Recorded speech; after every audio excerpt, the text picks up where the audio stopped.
श्रीहरिशरणं शौनकोवाच इत्यभिव्याहृतं राजा निशम्य भरतर्षभः किमन्यत् पृष्टवान् भूयो वैयासकी मृषिं कविम् एतत्सु श्रूयतां विद्वन् सूतनोर्हसि भासितुं कथा हरिकथोदर्काः सतां स्युः सदसि ध्रुवं शवै भागवतो राजा पाण्डवेयो महारथः बालक्रीडनकैः क्रीडन् कृष्णक्रीडां य आददे वैयासकिश्च भगवान् वासुदेव परायणः उरुगाय गुणोदारा सतां शूर्हि समागमिम् आयुर्हरति वै पुंसाम् उद्यन्नस्तं च जन्नसौ तस्यर्थे जतक्षणो नीत उत्तम श्लोकवार्तयाम् तरवः किं न जीवन्ति भस्त्राः किं न श्वसन्त्युत न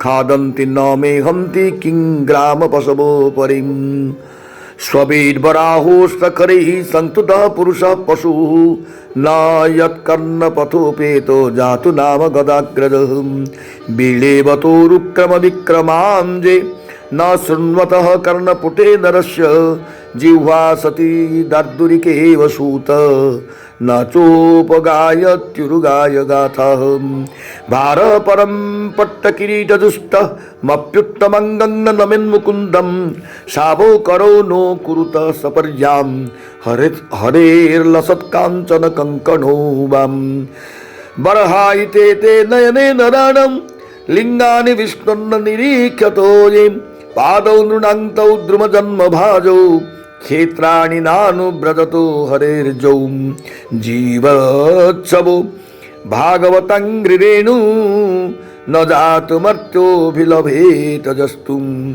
श्रीविष्णुपद्यां मनुजस्तुलस्याः स्वसत्सवो यस्तु न वेद गन्धम् तदस्मसारं हृदयं बतेदं यद् गृह्यमाणैर्हरिनामधेयैः न विक्रियेता विकारो नेत्रे जलं गात्ररुहेषु हर्षम् अथा विद्धेयङ्गमनोनुकूलं प्रभाससे भागवत प्रधानः यदा वैयासकिरत्मविद्या विशारदो नृपतिं साधु पृष्ठः। श्रीमद्भागवते महापुराणे परमहंस्यां संहितायां द्वितीयस्कन्धे तृतीयोऽध्याय।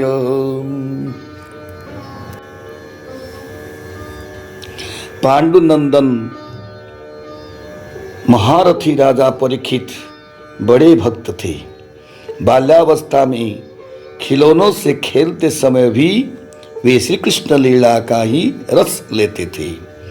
भगवन्मय श्री सुखदेव जी भी जन्म से ही भगवत परायण हैं। ऐसे संतों के सत्संग में भगवान के मंगलमय गुणों की दिव्य चर्चा अवश्य ही होगी।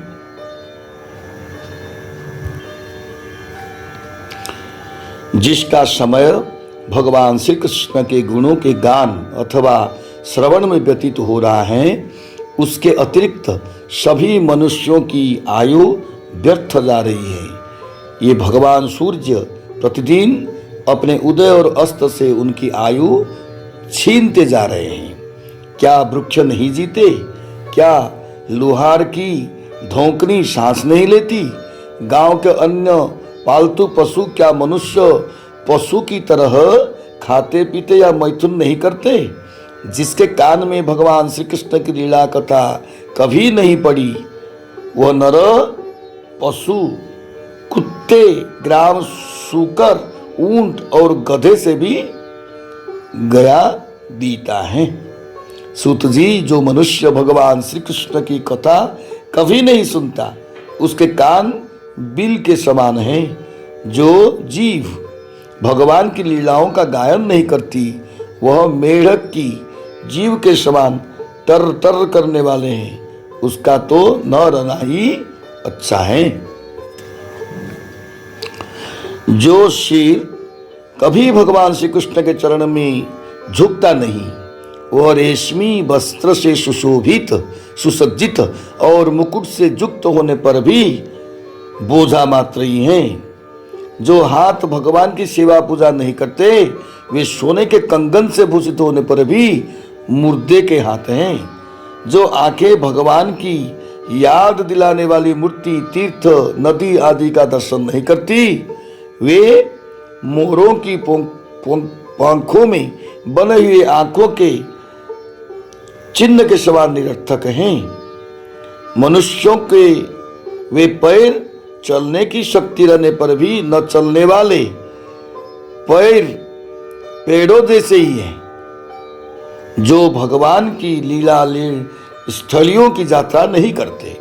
जिस मनुष्य ने भगवत प्रेमी संतों के चरणों को, उनकी धूल कभी सिर पर नहीं चढ़ाई, वो जीता हुआ भी मुर्दा है।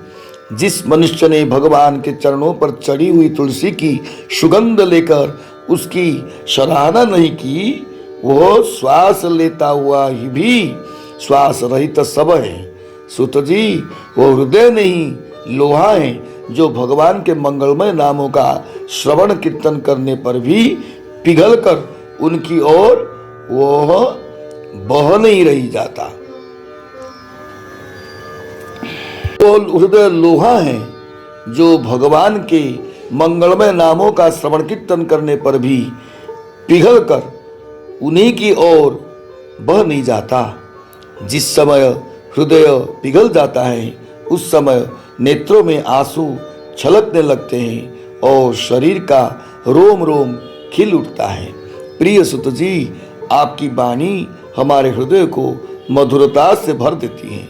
इसीलिए भगवान के परम भक्त आत्मविद्या विशारद श्री सुखदेव जी ने परीक्षित के सुंदर प्रश्न करने पर जो कुछ कहा, वह संवाद आप कृपा करके हम लोगों को सुनाइए। जय श्री कृष्ण।